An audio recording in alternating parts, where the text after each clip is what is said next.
administration the in the kingdom. So let's go ahead.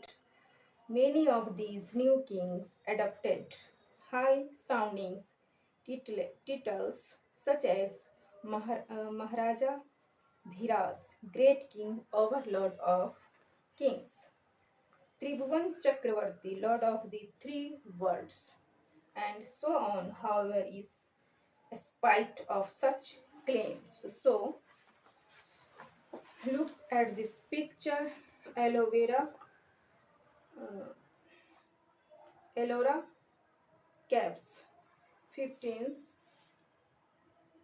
showing Vishnu as Narsimha, the man and lion.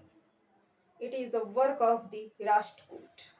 So look at this picture, Ellora cap, Narsimha. They often shared power with their Sammat as well as with association of peasant traders and Brahmins. In each of these states, resources were obtained from the producers, that is, peasant, cattle keepers, artisans, who were often persuaded or to surrender, completed to surrender part of what they produced. Sometimes these were claimed as rent due to Lord who asserted that he owned the land. Revenue was also collected from traders. So let's go ahead. These resources were used to finance the king's establishment as well as for the constructions of temples and forts. They were also used to fight wars, which were the turn expected to lead to the acquisitions of wealth in the form of plunder and excess of land as well as trade routes. The functionaries of collecting revenue were generally recruited from influential families and positions were often hereditary. This was true about the army as well as in many cases. Close relatives of the king held these uh, positions. So one questions of you all student, write, not copy. So I will say last chapter define will be define questions with answer together. So homework, today's homework, you all student, first questions, only of first questions. In what way was the forms of administration different from the present day system? So I repeat it again. In what way was this form of administration different from the present day system? So till then, bye bye, take care. Thank you for watching my YouTube channel. Like, subscribe and share. Thanks. Welfare for wealth. You may have noticed that is of these ruling densities was based in a specific reasons. At the same time, they tried to control other areas. On particularly prized area was the city of Kannauj in the Ganga Valley. For centuries, rulers belonging to the Gujarat, Partihar, Rajput, Pal densities fight for control over Kannauj because they were three parties in this long drawn conflict. Historians often describe it as the tripartite struggles as well as Rulers also tried to demonstrate their from and resources by building large temples. So when they attacked one another's kingdoms, they often though choose to target temples, which were sometimes extremely rich. You will read more about this in chapter 5. You read also and understanding. One of the best known of such rulers is Sultan Mahmud of Ghazni, Afghanistan. He ruled from 997 to 1030 and extended control over parts of Central Asia, Iran, and the northwestern part of the subcontinent. He reared the subcontinent almost every year. His targets were wealthy temples, including that the Somnath, Gujarat.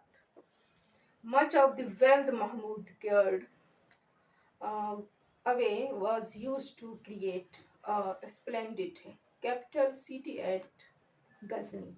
Sultan Mahmud was also interested in finding out more about the people he conquered and entrusted a scholar named Al-Birni to write an account of the subcontinent. This Arabic work, known as the Kitab ul Hind, remains an important source from historians. He consulted Sanskrit scholars to prepare the account.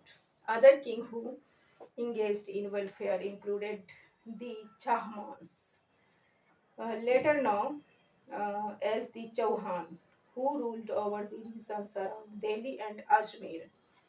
They attempted to expand their control to the west and the east, where they were opposed by the Chalukya of Gujarat and the Gadwals of western Uttar Pradesh.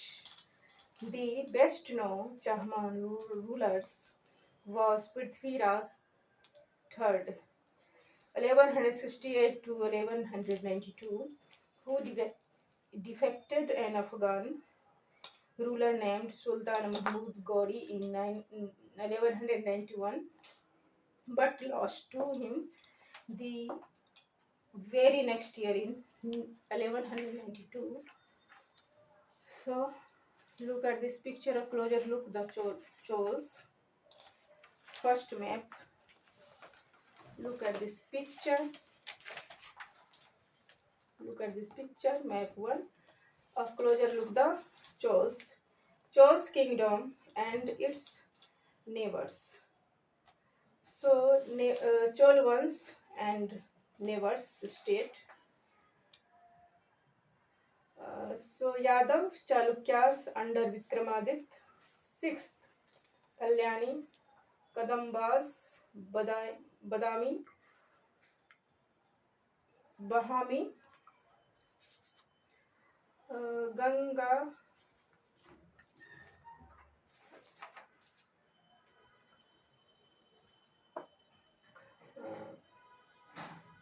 Banvasi, uh, Gangavadi, Kakatiye, Cholas situated, Pennar rivers, Pennar rivers. So Kanchi, Urayur, Madurai, Pandeyad और Gangai code Cholampuram, Tajambur, and South Kannauj and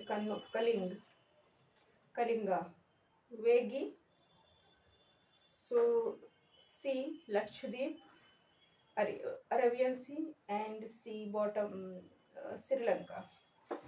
So let's go ahead. From Urayur to Tajambur, how did the Cholas rise to power? A minor chiefly family known as the Mutrayar held power in the Kaveri Delta. They were subordinate to the Pallav kings of Kanchipuram. Vijayalaya, who belonged to the ancient chiefly family of the Chol from Urayur, captured the delta from the Muttayar in the middle of the 9th century. He built the town of Tajannur, Tajambur, and a temple for goddess Nishum Shudni there. The successor of Vijayalaya conquered neighboring regions and the kingdom grew in size. The power, the Pandyan and the Pallav territories to the south and north were made part of this kingdom. Rajas considered the most powerful Chol ruler became king in 985, expanded control over most of these areas. So Rajendra first continued his polish and even raided the Ganga Valley, Sri Lanka and countries of South Asia, developing a navy for these expeditions. So today is enough class. Till then, bye bye. Take care.